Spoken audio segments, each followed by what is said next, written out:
Akashvani Imphal ngangbam nganthoi na pau pajari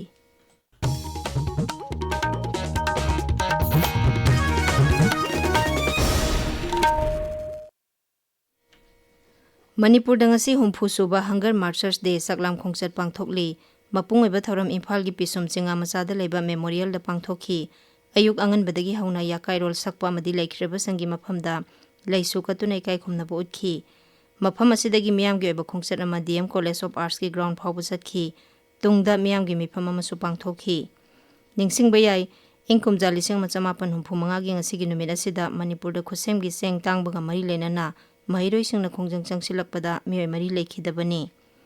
khongjang changsiliba miyambu namthanaba honabada police na Nongmeikappam gi thodokta Navakumar Nilamani amasung Pramodini thodok thokpham adumakta da leikhidabani aduga thodok aduda sokhiba laisram chawbalna kona leikhidabani Jiribam da su palan thoram asi ngasi RK Sanatombi Devi Vidyaloy da pangthokhi mahiroi singi khongchat ama chatlaba tungda school asida miyamgi mifam ama pangthokhi Lok Sabha gi MP Dr. Angomcha Bimola koijam nangasi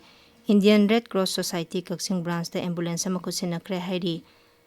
Amaromda Development and Protection United Voluntary Organization haudoki bagi kuntrarak suba kumon thauronga mari lenana Nambol Higher Secondary School da first aid pibagi matang da thauram ama pangthokre thauramadu da Indian Red Cross Society Bisnupur gi branch ki thaumi singna mahiroi singda first aid karamna pigani haibagi matang da takpi tambikhi District Literacy Mission Authority Bisnupur na sinduna nongmagi oiba New India Literacy Program gi oja singi training ama ngasi Bisnupur jila gi DC office complex ta pangthokre training program asi jila asigi DC na hudokhi thauramadu da wangang bada DC na hai mahimasing tamba haibasi loiba naide afaba samasaba semgatnabagi damak miyoi khara khak lairik haibani yaroi mipung khudingmak iba paba ngamhangadabani Manipur State AIDS Control Society na ngarang HIV gi matang da pangthokhiba quiz competition da athoi hen takraba mahiroi singda mana mathum yanthokre thauramasi khurai da pangthokhibani Pradhan Mantri Narendra Modi gi numit marini gi Japan amasung China khongchat manung chana tha asigi kunmapan amasung kunthra da Japan da chatkani mahangna Japan gi Pradhan Mantri Shigeru Ishiba ga 15 suba India Japan gi sahi gi mifam da punna saruk yaminagani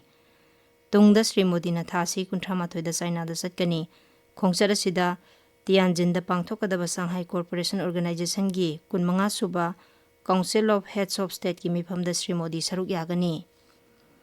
Ngaksel Mantri Rajnath Singh na hairi malem gi hauji goriba phibam asida karamba matamda lan thokani haiba tamba ngamdabana armed force singna security gi singnaba khudingmak thengnanaba sem saduna leigadabani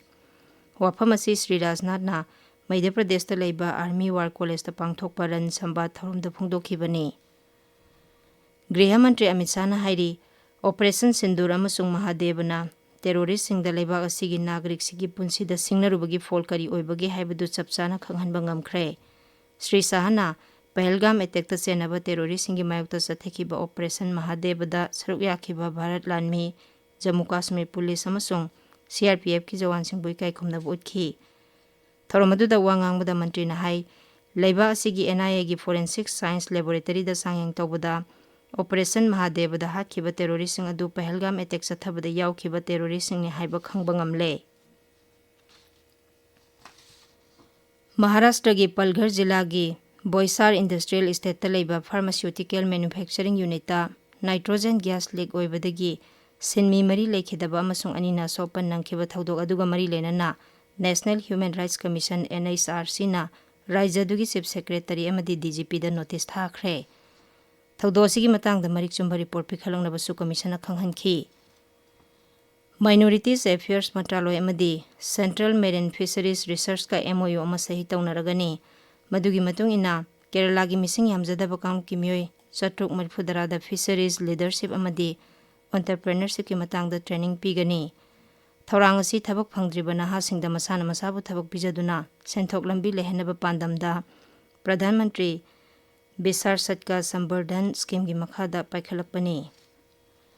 Madhya Pradesh ki Ujjain dangasi malem gi spiritual conclave pangthoklagani